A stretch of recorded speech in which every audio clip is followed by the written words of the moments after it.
toda la vida, los que hemos defendido? Pues ahora, porque lo diga la OCDE, ¿yo voy a tener que callarme? No. Pero clarifiquemos qué hay debajo. Claro, si las competencias se confunden con habilidades, totalmente de acuerdo con mis amigos. No estoy de acuerdo. Pero las competencias no dicen eso. Y nos permiten hacer otra cosa distinta.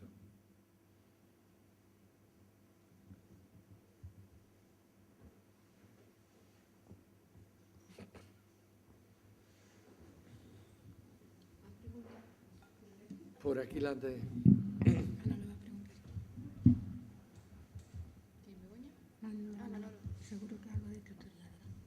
Hola, buenas tardes.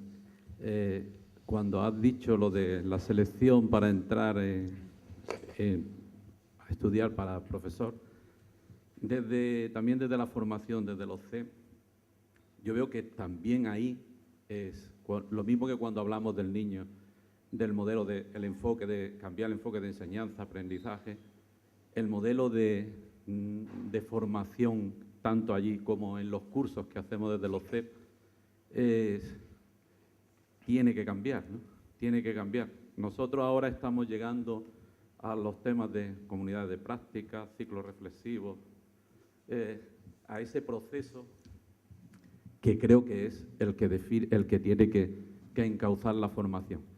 En ese proceso, cuando llegamos, teóricamente estamos llegando, y cuando intentamos implementarlo en la práctica, es muy difícil entrar en un proceso de ese tipo en los centros, para que empiecen a reflexionar sobre sus prácticas, analicen críticamente, reelaboren su teoría, la vuelvan a aplicar. Es un proceso lento, ¿no?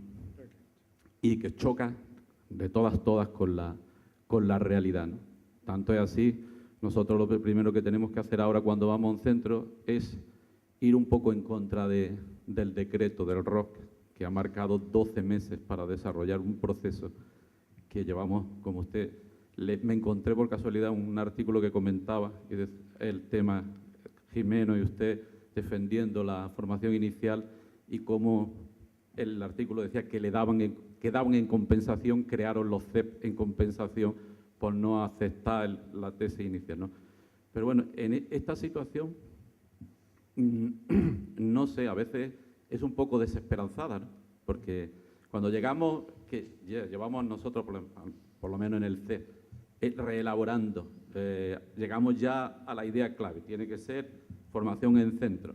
Y ahora tiene que ser formación en centro basada en la práctica, ¿no? Los ponentes no sirven en una primera instancia. Los ponentes van a completar la necesidad que se crean en la autorreflexión de los que están trabajando. Y tiene que ser colaborativo totalmente. Y si no es colaborativo, no es, porque no produce los efectos. Sí, sí. Cuando llegas a hacer el diagnóstico y te ves, te crea una situación un poco de desesperanza, ¿no? Y yo creo que yo estoy totalmente de acuerdo contigo y te voy a llamar de tú, si tú prometes llamarme de tú también a mí. Bueno, pues estoy totalmente de acuerdo. Y yo creo que hay una idea que tenemos que asumir. El cambio de cultura es un cambio lento, difícil y duro. Y no podemos creer que con un curso, o 2 cursos, 3 cursos, etcétera, se va a cambiar. No, es un cambio lento. La primera cultura que tenemos que cambiar es el concepto de cultura y de persona culta. En nuestros propios docentes. Nosotros hemos creído siempre que la persona culta era la que sabía muchos datos. Por ejemplo, pues sabía latín.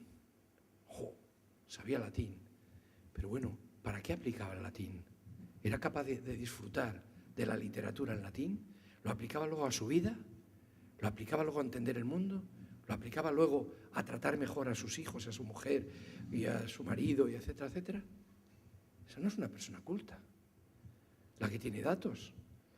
Y mucho menos en la actualidad. La persona culta es la que tiene esquemas mentales que le sirven para comprender y actuar. Y esos esquemas mentales los va aplicando a toda la vida. No a un aspecto, sino a todo. es una persona, un matemático magnífico, pero luego en su vida es un desastre. ¿Y cómo tiene a sus hijas? ¿Y cómo tiene a sus hijos? ¿Y cómo tiene a tal?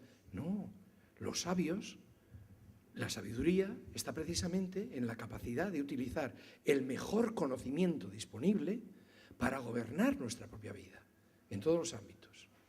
Esa es la idea que deberemos de... Esa es la persona culta. A esos debemos admirar, no al que es capaz de recitar...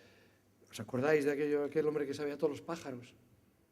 No os acordaréis, los que tengáis mi edad, sí. Había un programa en televisión, que no me acuerdo cuál era, y sabía todos los pájaros. Bueno, ¿esa era la persona culta? Pues no, a lo mejor ese sí, porque además de saber todos los pájaros, las clasificaciones, luego tenía sensibilidad para la ciencia, para la cultura, para tal, ¿no? Entonces, esa es la primera idea que tenemos que quitarle a la mente. La segunda, porque los niños sepan reproducir memorísticamente datos, etcétera, no implican que hayan desarrollado sus capacidades mentales. Y eso hay que cambiarlo en los docentes, en las familias, en la sociedad en general, en todo. Y luego, evidentemente, tenemos que crear una cultura alternativa.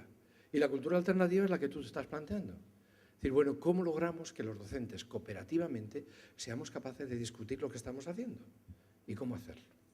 Fijaros, Japón tendrá muchos defectos, unas cosas o por otras, pero lleva más de 100 años, pero sobre todo los últimos 50 años, provocando que todos los docentes tengan, de alguna manera u otra, en la formación inicial, que participar en lo que llaman las lesson studies. Lesson o learning studies, podríamos traducirlo entre nosotros como unidades didácticas cooperativas. Grupos de 4 o 5 profesores en un centro se proponen una unidad didáctica interdisciplinar que va a durar 15 días o un mes. Se reúnen, recogen todo lo que hay sobre esa unidad didáctica con profesores de universidad, etcétera, etcétera, y hacen un diseño. Discuten, etcétera, etcétera. Uno de ellos aplica ese diseño durante 2 o 3 días con niños y los otros 4 observan. ¿Y qué observan? ¿Lo bien o lo mal que hace el profesor? No. Lo que le interesa es cómo repercute eso en los niños y en las niñas. Es decir, ¿qué les provoca? Aquí se han enganchado, aquí se han aburrido, aquí se han despertado, aquí no sé qué, no sé cuánto. Se vuelven a reunir y reformulan. Y otro aplica una segunda vez. Y con esa segunda vez, ahora reúnen ya a todo el claustro o incluso a todos los del área del distrito.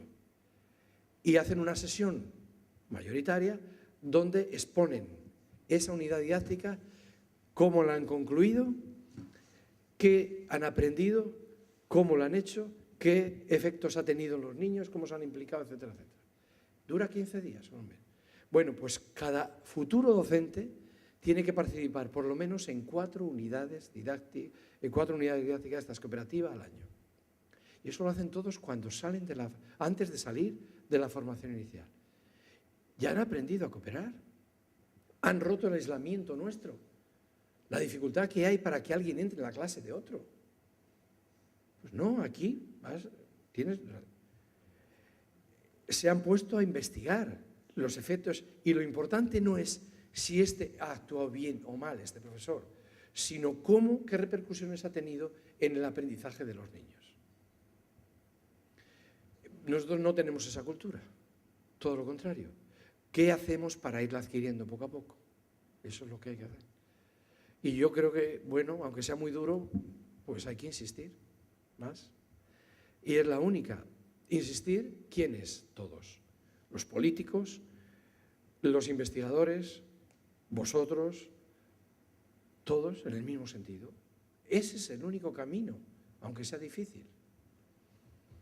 Y claro, para una cultura más cooperativa, como es la japonesa, pues es más fácil. Para una cultura más individualista como la nuestra, pues es más difícil. Pero claro, eso tiene efectos. Y lo nuestro es muy difícil.